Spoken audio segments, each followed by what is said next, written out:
ಅಪಾರ್ಟ್ಮೆಂಟ್ನಲ್ಲಿ ಕರಳು ಬೇನೆ ಢವಢವ. Bengaluru apartment federation ಸುದ್ದಿಗೋಷ್ಠಿ.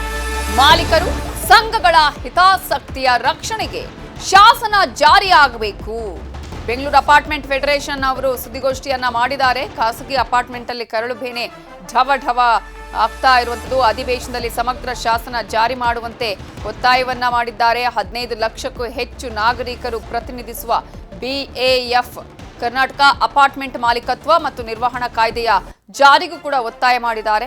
ಕನಕಪುರದಲ್ಲಿ ನಿನ್ನೆ ಒಂದೇ ದಿನ ಅಪಾರ್ಟ್ಮೆಂಟ್ ಅಲ್ಲಿ 31 ಕೇಸ್ ದಾಖಲಾಗಿದ್ದು 31 ಮಂದಿಗೆ ಕರಳು ಬೇನೆಯ ಟ್ರೀಟ್ಮೆಂಟ್ ಮುಂದುವರೆದಿದೆ. ಅಪಾರ್ಟ್ಮೆಂಟ್ನಲ್ಲೇ ವೈದ್ಯಾಧಿಕಾರಿಗಳು ಬೀಡು ಬಿಟ್ಟಿದ್ದಾರೆ. ಸೊ ಈಗಾಗಲೇ ಈ ಒಂದು ವಿಚಾರಕ್ಕೆ ಸಂಬಂಧಪಟ್ಟ ಹಾಗೆ ಕೂಡ ಈಗ ಸುದ್ದಿಗೋಷ್ಠಿಯನ್ನ ನಡೆಸಿದ್ದಾರೆ. ಅಪಾರ್ಟ್ಮೆಂಟ್ನಲ್ಲೇ ವೈದ್ಯರು ಬೀಡು ಬಿಟ್ಟಿದ್ದಾರೆ. 31 ಮಂದಿಗೆ ಚಿಕಿತ್ಸೆಯನ್ನ ಮುಂದುವರಿಸಲಾಗಿದೆ. ಸಮಗ್ರ ಶಾಸನ ಜಾರಿ ಮಾಡುವಂತೆ ಒತ್ತಾಯವನ್ನ ಕೂಡ ಮಾಡ್ತಾ ಇದ್ದಾರೆ. ಅಪಾರ್ಟ್ಮೆಂಟ್ ಮಾಲೀಕತ್ವ ಮತ್ತು ನಿರ್ವಹಣಾ ಕಾಯ್ದೆ ಜಾರಿ ಮಾಡಬೇಕು ಅಂತ ಒತ್ತಾಯವನ್ನು ಕೂಡ ಮಾಡ್ತಾ ಇದ್ದಾರೆ. 10,500 ಜನರಿರುವ ಪ್ರೆಸ್ಟೀಜ್ ಫಾಲ್ಕನ್ ಸಿಟಿ ಅಪಾರ್ಟ್ಮೆಂಟ್ ಅಲ್ಲಿ ಕರಳು ಬೇನೆಯ ಢವಢವ ಶುರುವಾಗಿದೆ. ಕಲುಷಿತ ನೀರಿನಿಂದಲೇ ಕರಳು ಬೇನೆ ಇದೀಗ ದೃಢಪಟ್ಟಿದೆ. ಆದರೆ ಆ ಜಲಮೂಲ ಯಾವುದು ಅನ್ನೋ ಶೋಧದಲ್ಲಿದ್ದಾರೆ ಬೆಂಗಳೂರು ದಕ್ಷಿಣ ಪಾಲಿಕೆಯ ಆರೋಗ್ಯಾಧಿಕಾರಿಗಳು. ಇದರ ಬಗ್ಗೆ ನ್ಯೂಸ್ 18 ನಿರಂತರವಾಗಿ ವರದಿಯನ್ನ ಮಾಡ್ತಾ ಇದೆ.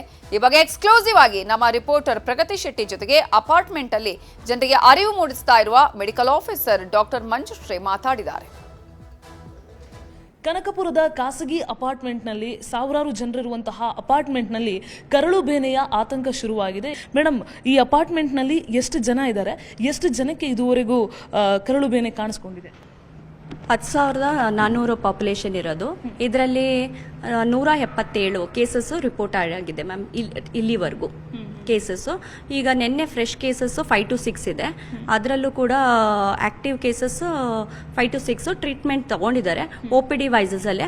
ಅದು ಫಾಲೋಅಪ್ ಅಲ್ಲೂ ಕೂಡ ಇದ್ದಾರೆ.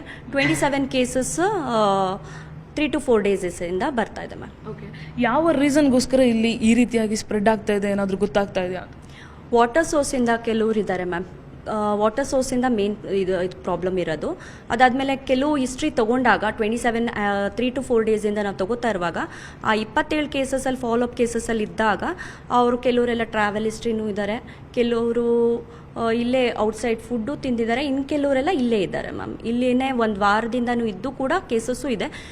ಸೊ ಯಾವುದರ ಮೇನ್ ಸೋರ್ಸ್ ವಾಟರ್ ಸೋರ್ಸಿಂದ ಬಂದಿರ್ಬೋದು ಮ್ಯಾಮ್. ಓಕೆ, ಸೊ ಕರಳು ಬೇನೆ ನಮಗೆ ಬಂದಿದೆ ಅಂತ ಹೆಂಗೆ ಗೊತ್ತಾಗುತ್ತೆ? ಅಂದರೆ ಏನಾದರೂ ಸಿಂಪ್ಟಮ್ಸ್ ಅದ್ರ ಬಗ್ಗೆ ಹೇಳೋದಾದ್ರು?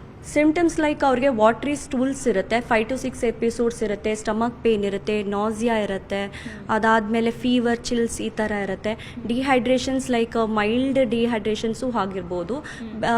ಬೇಸ್ಡ್ ಆನ್ ಏಜ್ ವೈಸಲ್ಲಿ ಡಿಪೆಂಡ್ ಆಗುತ್ತೆ ಮ್ಯಾಮ್. ಅದು 0 to, ಯಾಕಂದರೆ ಮಕ್ಕಳಲ್ಲಿ ಬೇರೆ ಥರ ಇರುತ್ತೆ. ದೊಡ್ಡವ್ರಿಗೆ 18 years ಅಬೌವ್ ಇದ್ದಾಗ ಡಿಹೈಡ್ರೇಷನ್ಸಲ್ಲಿ ನಾವು ಕೌಂಟ್ ಮಾಡ್ಕೋಬೇಕು. ಡಿಹೈಡ್ರೇಷನ್ಸ್ ಆಗದಿರೋ ಥರ ನಾವು ತಡೆದು ಇಟ್ಕೋಬೇಕು. ಮೇಯ್ನಾಗಿ ಅವರು ವಾಟರ್ ಚೆನ್ನಾಗಿ ಫ್ಲೂಯಿಡ್ಸ್ನ ತಗೋಬೇಕು ಮತ್ತು ಹೈಜೀನ್ ಮೇಂಟೈನ್ ಮಾಡಬೇಕು.